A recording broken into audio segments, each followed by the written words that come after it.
September 11th, 2001. I'll never forget what I was. I was in a coffee shop in Knoxville, Tennessee. Watching my grandchild. In London, Ontario, Canada. I was driving to work at 5:45 local time. In my office in Chicago at about 8 a.m. I hear my mother's voice say, "We're okay." And I had no idea what she meant.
Was getting ready to go to school.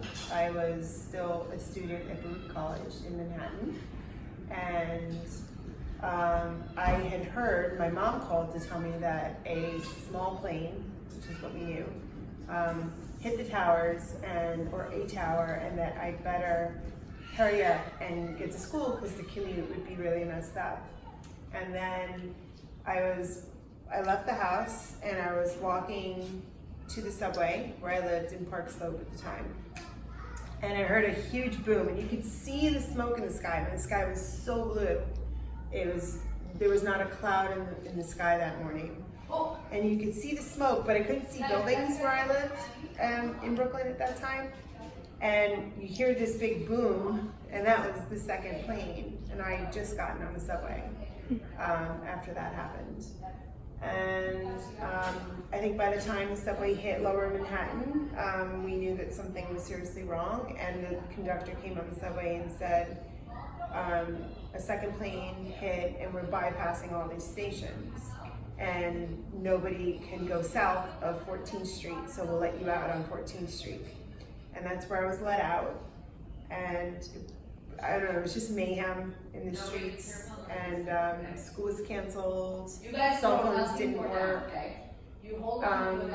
Yeah, and I started an 8-hour journey home. I mean, it just took a really long time to get home that day. So did you end up walking home, or was it subway? Yeah, we had to go all the way north over the Queensboro Bridge, which takes you into another borough, Queens, which is far away from Brooklyn. So you have like Queens, Manhattan, Brooklyn.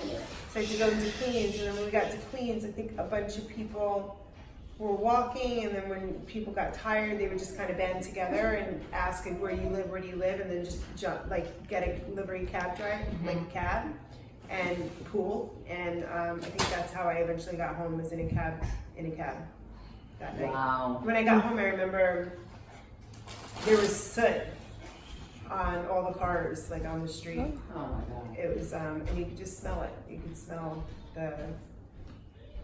you could smell the devastation. It was horrible.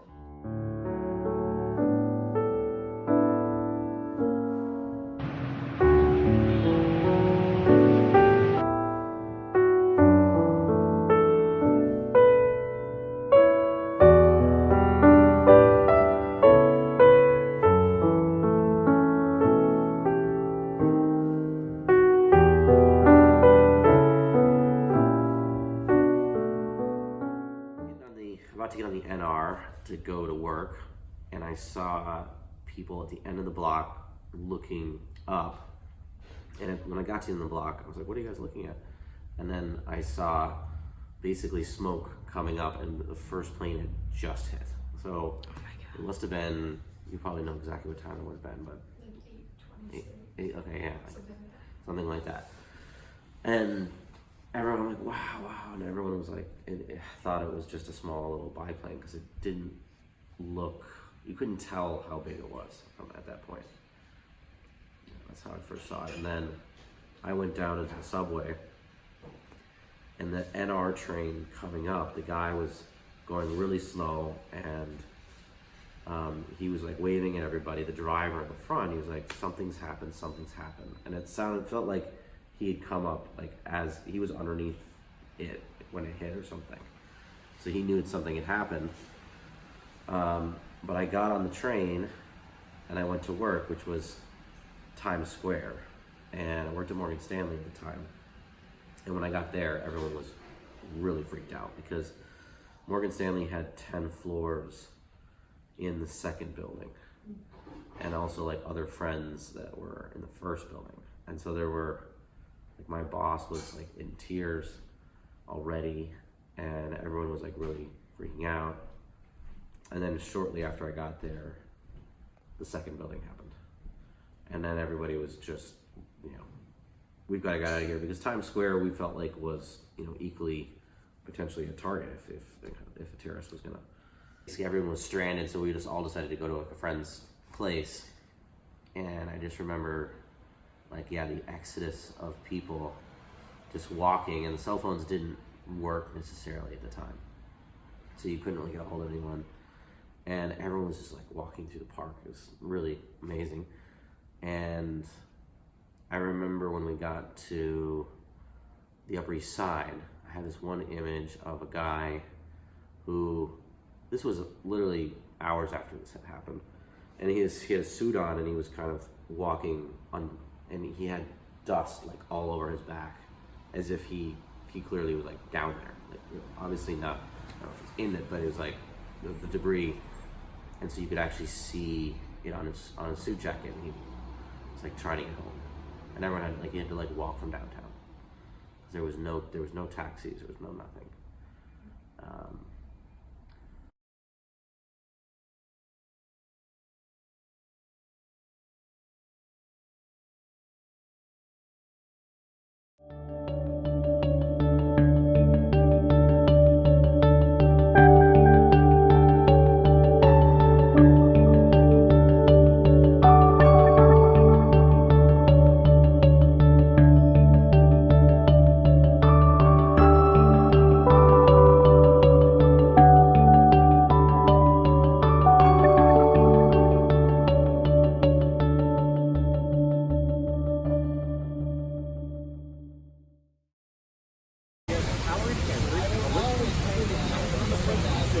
For the whole